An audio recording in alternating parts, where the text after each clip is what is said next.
ভাই তোমার লগে আমার কিছু কথা আছে। কি কথা ক? তোমার লগে আজকে আমার বোঝাপড়া আছে। কি বোঝাপড়া? কি এর বোঝাপড়া তুমি জানো না? কবে তুমি কইতেছি আমার সম্পত্তি গুলো আমার নামে লিখে দাও, আজকের ভিতরে আমার সম্পত্তি আমার নামে বুঝাই দিবা। সম্পত্তি বুঝাই দেওয়ার কি আছে? আমরা দুই ভাই তো, এমন কি আছে যে আমগো আরো ভাই আছে তাগরেও ভাগ দেওয়া লাগবো? ভাই 10টা লাগে না, স্বার্থপর একটা ভাই হলে যথেষ্ট। আর আমি সম্পত্তিতে কি করবো? এই সম্পত্তি যদি আমার নামে লেখাই না থাকে। তুই কি করছিস সব? যা কইতেছি ঠিক কইতেছি, আমার ভাগের সম্পত্তি আমার নামে লিখে দাও। আমি তোর বড় ভাই, আর বড় ভাইয়ের লগে কিভাবে কথা কইতে হয় এটাও জানোস না? বড় ভাই ঠিক আছে, বাপ তো আর না। তুমি যে বাপের ঘরের সন্তান, আমি এই বাপের ঘরের সন্তান। তুমি বড়, আমি ছোট। সব সময় যে তোমার কাছ থেকে যে চাই নিতে হইব এমন কোনো কথা নাই, কারণ আমার এখন বউ আছে। তোর বউ আছে তো কি হইছে? তোর বউ তো আমার ছোট বোনের মতোই। আর সম্পত্তি, সম্পত্তি তোর কোনটা আমার কোনটা? বাপে মরে যাওয়ার আগে দিয়ে গেছে দুই ভাই মিলামিশা থাকার লাগিয়া। তোমার মতো স্বার্থপর ভাইয়ের লাগে আমি চলতে পারতাম না। তুমি চাও আমি তোমার কথা মতন চলি, না হইলে বহুত আগে আমার সম্পত্তি আমার নামে লিখে দিতা।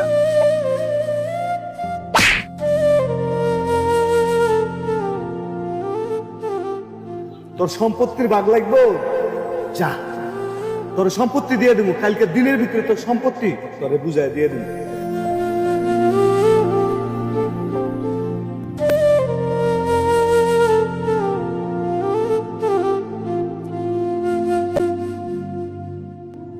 কিরে, এখানে বই একলা একলা কি করস?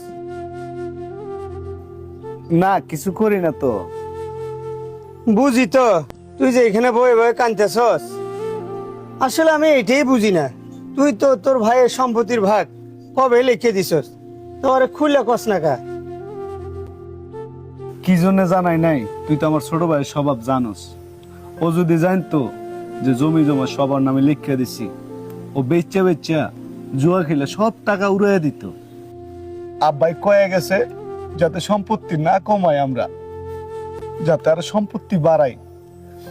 আব্বাই এটাও কয়ে গেছে যেদিন সম্পত্তি ভাগ হয়ে যাইব সেদিন দুই ভাইয়ের সম্পর্কটাও ভাগাভাগি হয়ে যাইব। আর আজকে তাই হইতেছে। দুই ভাইয়ের সম্পর্ক যতই ভালো রাখার চেষ্টা করিস না কেন, একটা সময় গিয়ে ফাটল ধরবই। আর এই ফাটল ধরার কারণ ওই হিংসুটটা নারী। আর ওই হিংসুটটা নারীর কারণে ভাইয়ের সম্পর্ক আর ভাইয়ের সম্পর্ক থাকে না, ভাইয়ের সম্পর্ক শত্রুতে রূপান্তরিত হয়। তাইলে তুই ক, এখন আর আমি কি করবো? এখন আর তোর করার কিচ্ছু নাই, তুই তোর মতো চল। আর হ্যার বউ নিয়ে হ্যার মতো চলতে দে। একটা সময় গিয়া ঠিক এর ভুলটা বুঝতে পারবো, তখন বুঝবো যে তোর মনের ভিতর কোনো লোভ ছিল না।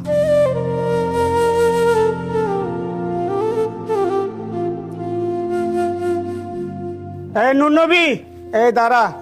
ভাই কিছু কইবেন? কর তো অনেক কিছুই আছে।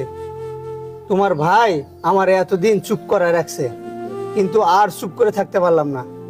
সেদিন তোমার ভাইয়ের সাথে জমির জন্য যে খারাপ ব্যবহারটা করলা, তুমি কি জানো তোমার ভাই তোমার ভাগের সম্পত্তি কবেই তোমার নামে লিখে দিছে? কি কন, আমার নামে লিখে দিছে? হ্যাঁ, শুধু তাই না, তোমার সম্পত্তি তো দিছেই, তোমার ভাইয়ের ভাগের থেকেও তোমার নামে লিখে দিছে, যাতে করে তোমার ভাইকে যেন ভুল না বোঝো। দিন শেষে কি লাভ হইলো? সেই ভুলটাই তো তুমি বুঝলা। আর তোমার ভালো থাকার জন্য তোমার ভাই যে কতটা ত্যাগ স্বীকার করছে। ভাই